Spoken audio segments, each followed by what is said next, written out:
নমস্কার। আমি এই সঙ্গীত শিক্ষার যে ভিডিওগুলি প্রকাশ করতে চলেছি বা করছি, আজকে তার চতুর্থ পর্ব আমি প্রকাশ করব। আর দু একটা আমি থিওরিটিক্যাল, অর্থাৎ আপনাদের কাছে কিছু গুরুত্বপূর্ণ তথ্য জানাবো। তারপর আমি প্র্যাকটিক্যাল অর্থাৎ ক্রিয়াত্মক শুরু করব। তা আমি এই যে থিওরিটিক্যাল অর্থাৎ ঔপপত্তিক ক্লাসটা যে আমি করছি তার একটা যুক্তি আছে। কারণ আমরা যদি মনে করি যে হয়তো 1 মাস 2 মাস সারেগামা সাধনা করার পরে গান করতে পারছি না, গান করব, এই মানসিকতা কেউ রাখবেন না। বা আপনারা যারা অভিভাবক আপনাদের বাচ্চাদের গান শেখাবেন, আপনারাও কিন্তু এই মানসিকতা রাখবেন না। কেননা সরগম যদি গলার মধ্যে বসে যায়, স্বরলিপি যদি গলার মধ্যে বসে, তাহলে কিন্তু যে কোনো সময় গান গলা থেকে আপনি বেরোবে। তাই আপনার সব ছেলে মেয়েদিকে বাচ্চাদিকে শেখাবার সময় অভিভাবকরা কেবল ওই সরগম শেখাবার বা আপনাদের সাধনা করার স্বর সাধনার যে পদ্ধতি, যে অলঙ্কার পাল্টা, এগুলোর উপর বেশি নজর দেবেন। দেখবেন আপনা আপনি গান হবে। আমি ধাপের পর ধাপ, ধাপ ধাপের উপর ধাপ, ধাপের উপর ধাপ, ধাপ অনুযায়ী আমি ঠিক আপনাদের আশা করছি যে এই সঙ্গীত শিক্ষা দিয়ে যাব, যতদূর সম্ভব সহজভাবে সরলভাবে আমি আমার ভিডিও তুলে ধরব। ব্যাপার হচ্ছে স্বর। আমি আগে বলেছি যে গানের প্রত্যক্ষ ক্রিয়াকে স্বর বা বর্ণ বলে। কতকটা স্বর শিখলে বা একটা রাগ মোটামুটি শিখলে অনেকগুলো গান করা যায়। কিন্তু যদি সরাসরি, যেটা ডাইরেক্ট বলা হয়, গানে যদি আমরা যাই, তাহলে সেটা শিক্ষা হয় না, সেটা হয় সুর মুখস্থ হয়। তাহলে ধরুন তাতে ক্ষতি কি হয়, একটা গান মুখস্থ করলেন, পরে আরেকটা গানের জন্য অপেক্ষা করতে হবে। কিন্তু যদি স্বর বা কোনো রাগ যদি মোটামুটিভাবে শেখেন, তাহলে ওই রাগাশ্রিত যে গান, অনেক গান আপনা আপনি আপনারা করতে পারবেন। তাই আমি বারবার করে ওই কথাটাই বলি যে গান শিখতে হলে শাস্ত্রীয় সঙ্গীতটা শেখা হয়। যদি কেউ বলে আমি গান শিখছি, কি গান শিখছো? ক্লাসিক্যাল বা শাস্ত্রীয় সঙ্গীত, তাহলে বুঝতে হবে ঠিক সে গান শিখছে। তাছাড়া অন্য গানটা কি হয়, অন্য সে কোনো গানে গেলে স্বরের দিকে ঝুঁকে না দিলে সেই গানগুলো প্রশিক্ষণ, অর্থাৎ সেই গানগুলোকে সুর মুখস্থ অনুযায়ী গাওয়া হয়। ঠিক তাই। তাই আমি দেখুন হয়তো একটা জিনিস আপনাদের উপমা দেবো। আমি ডি শার্প, আমার যেটা মানে স্কেল, আমি সেই ডি শার্পে দু একটা সরগম হালকা করে দেখাবো। এটা কিন্তু আপনাদের বুঝবার সুবিধার জন্য দেখাবো। প্রথমে দেখুন, হ্যাঁ, যে সা রে গা মা পা ধা নি সা, এই যে তার সব থেকে সাটা নিয়ে 8টা হচ্ছে। হ্যাঁ, তা এবারে প্রথমে যে আমরা পার্ট 1টা শেখাই, তা সেই পার্ট 1-এ কিন্তু প্রথমে হচ্ছে সা রে গা মা পা ধা নি সা। তারপর কিন্তু আমরা সা রে গা মা করি, কিন্তু এটা একটা কিন্তু নিয়মিত বর্ণ সমূহকে অলঙ্কার বলা হয়। বারবার বলেছি, আজও বলছি, এখনো বলে যাব। কিন্তু এবার দেখুন, একটার পর দুটো, দুটোর পর তিনটে। প্রথমে একটার পর প্রায় 3টে করতে দেখেই বা শুনি, যাই হোক। এবার কিন্তু একটার পর দুটো, যেমন ধরুন সা রে গা মা পা ধা নি সা, তারপর সা রে রেগা গামা মা পা পা ধা ধানি নি সা। আমি মোটামুটি পার্ট 1-এর যে আছে যতগুলি আছে, আমি দু একটা দেখিয়ে কেমনভাবে করবেন সেটা আমি হালকা একটু আজকে হালকা প্র্যাকটিক্যালটা হালকা দেখাচ্ছি। যেমন দেখুন, আমি ডি শার্পে দেখাচ্ছি, কিন্তু এবারে আপ ডাউন স্কেল। এবার স্কেল একবার কীভাবে চিনবেন আমি আগে বলেছি ক্লাসে, এখনও বলছি। স্কেল চেনার উপায় হচ্ছে আপনাদের একটা মানে কোনো মিডিল সপ্তাহ বলে, মাঝ সপ্তাহ, মধ্য সপ্তাহে সারটা ধরলেন। ধরার পর আমি যে ফর্মুলা শিখিয়েছি দেখবেন হয়তো ঠিক মনে আসছে না, হয়তো প্রথম পর্বে কি দ্বিতীয় পর্বে বটে স্বর লিখে গেছি, তার উপর আমি নাম্বারিং করে গেছি। সেভাবে আপনার যে স্কেল, সেই স্কেল অনুযায়ী সারেগামাটা করবেন। আমি কিন্তু ডিসার্ভ করছি, আমার সঙ্গে করবেন না। এবার যার যেখানে স্কেল সেখানে করবেন, কারণ যদি ডিসার্ভ গলা হয় আমার ডিসার্ভ করবেন। এবার দেখুন, আমি এই ডিসার্ভ করছি না আমার স্কেলে। এবার আমি যেটা বলছিলাম, যেমন সারেগামা পাধানিসা একবার দেখাচ্ছি।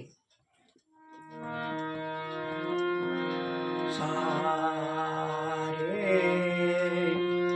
গামা পা ধা নি সা, সা নি দা পা মা গা রে সা, সা রে রে গা গা মা মা পা আ ধা ধা নি নি সা, সা নি নি দা রা পা পা মা মা গা গা রে রে সা, সা রে গা মা পা মা পা ধা ধা নি সা, সা নি ধা পা ধা পা মা গা রে সা। এখানে একটা আমার বলার বিষয় আছে, যে অনেকে হয়তো ভাববেন বা করেন বা শুনেছি আমিও। যেমন ধরুন একটা এই দেখেছি, সা রে গা মা, এই যে টানটা দেওয়া হয়, এই টানটা কিন্তু ভুল। যদি বলেন কি ভুল বলছি আমি, এই টানটা যে একটা আমাদের অবগ্রহ বলে সঙ্গীত থিওরিতে, সেই অবগ্রহটা এখানে আসছে। তো অবগ্রহ যে আমাদের যখন লেখা হয় থিওরিটিক্যাল, তখন আমি কিন্তু লক্ষণ কম্বিনেশন ভাতখণ্ডীজি পদ্ধতি অনুযায়ী শেখাচ্ছি। ভাতখণ্ডীজির পদ্ধতি লেখা থেকে উপরে স্বরের ক্ষেত্রে যেখানে অবগ্রহ, সেখানে লেখা থেকে যে বিরাম বলে আর কি, একমাত্রা বিশিষ্ট, সেখানে থেকে ড্যাশ লেখা থেকে। আর গানের ক্ষেত্রে নিচে লেখা থেকে এস। আকার মাত্রিক পদ্ধতিতে ওই এসটা গানের ক্ষেত্রেটা শূন্য থেকে, মানে গোল চিহ্ন থেকে। আমি লক্ষণ পদ্ধতিতে আমি শেখাবো। এইবার ওই যে অবগ্রহটার যে মনে করুন সা ডবল, যখন ডবল করবো আমরা, যেমন ধরুন দেখাচ্ছি যে সা সা রে রে গা গা মা মা পা পা ধা ধা নি নি সা সা, সা সা নি নি ধা ধা পা পা মা মা গা গা রে রে সা সা। এই ডবল ডবল নোটের কিন্তু মানে থ্রো অফ ভয়েস, মানে স্বরটা বা সুরটা, এটা কিন্তু আলাদা হবে। আবার ধরুন সা রে গা মা পা ধা নি সা, সা নি ধা পা মা গা রে সা। এই টানটা হচ্ছে এইটা দোষ। এই টানের ভয়েসটা আলাদা, আর ডবল স্বরের ভয়েসটা এটা কিন্তু আলাদা। যেমন দেখুন, আমি ডবল স্বরে একটা আকার দেখেছি,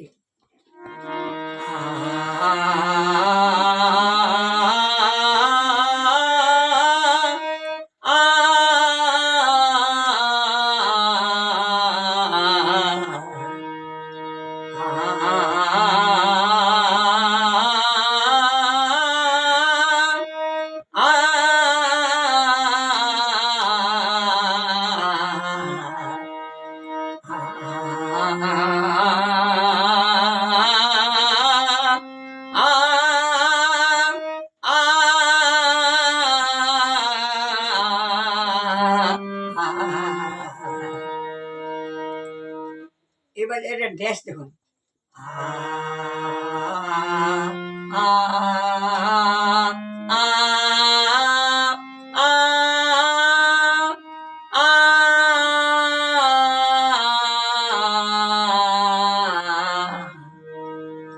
আমি এই দুটো সুর দেখালাম, অনুরূপ তিনটে সুর হবে, তিনটে শর্টটা দেখাচ্ছি না, পরে দেখাবো।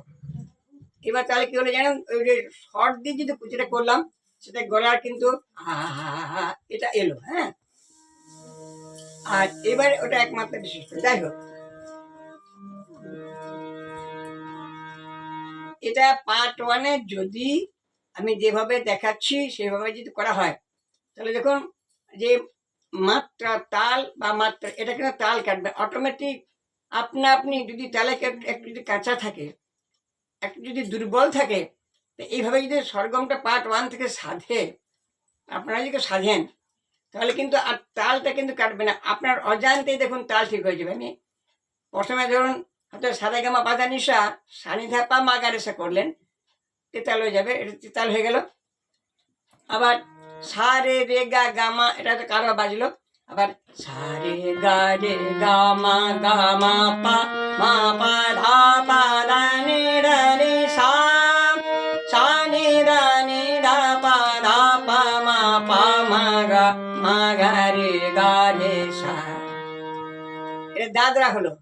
আবার সা রে গা মা পা দা মা পা দা নি সা সা নি দা পা মা ধা পা